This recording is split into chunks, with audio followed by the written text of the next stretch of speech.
Struggle T V میں خوش آمدید۔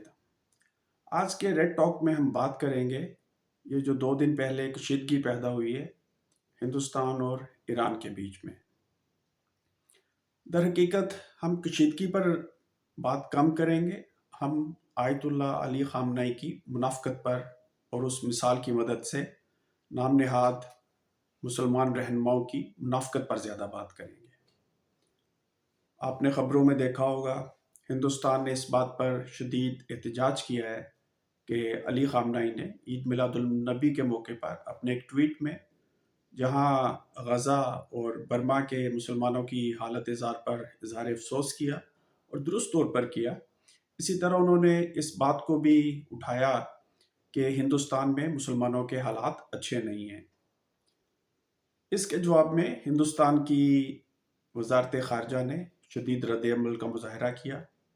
اسی طرح سوشل میڈیا پر بی جے پی کی سوچ رکھنے والے بے شمار لوگوں نے اس بات کو ایک منافقانہ عمل قرار دیا۔ ان کا کہنا تھا کہ ایران کے اپنے اندر اقلیتوں کے حقوق ان کو حاصل نہیں ہے، ان کی حالت اچھی نہیں ہے۔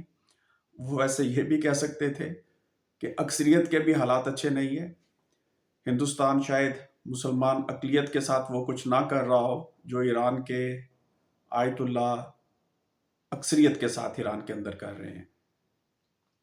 اس مثال کی مدد سے در حقیقت آج کے پروگرام میں ان تمام نام نہاد مسلمان رہنماؤں کی منافقت کے بارے میں بات کرنا چاہتا ہوں جو امہ کا شور مچاتے ہیں، لیکن ان کا اپنا ریکارڈ امہ کے حوالے سے بھی اور مذہبی اقلیتوں کے حوالے سے بھی بہت برا ہوتا ہے۔ ایران سے ہی بات شروع کرتے ہیں۔ اس ٹویٹ سے صرف 2 دن پہلے ایران کی حکومت نے یہ اعلان کیا تھا کہ وہ لگ بھگ 2 ملین افغان شہریوں کو وہاں سے اس لیے نکال دیں گے کہ ان کے پاس ڈاکومنٹس نہیں ہیں، اگرچہ جو سرکاری بیان تھا اس میں یہی کہا گیا تھا کہ انڈاکومنٹڈ لوگ، اور ایران میں انڈاکومنٹڈ لوگوں سے مراد افغان ریفیوجیز ہی ہیں۔ نہ صرف ابھی یہ 2 ملین افغان ریفیوجیز کو وہاں سے نکالنا چاہتے ہیں، بلکہ لگ بھگ پچھلے 40 سال میں جو افغان وہاں پر رہ رہے ہیں ان کے ساتھ جس قدر برا سلوک کیا گیا ہے ایرانی حکومت کی طرف سے، اس پر صرف آپ شرم سے سر ہی جھکا سکتے ہیں۔ ان آیت اللہ رہنماؤں کو ہر وقت فلسطین کے مسلمانوں کی بہت فکر لگی رہتی ہے، لیکن جو افغان ان کے پاس رہ رہے ہیں ان کے ساتھ یہ بہت برا سلوک کرتے ہیں۔ اب یقین کیجئے، اگر فلسطین کے 2-3 ملین لوگ کبھی ایران آ جائیں اور ان کو بطور مہاجر یہاں پر رہنا پڑے تو یہ ان کی ساری فلسطینی کاز ان کو بھول جائے گی۔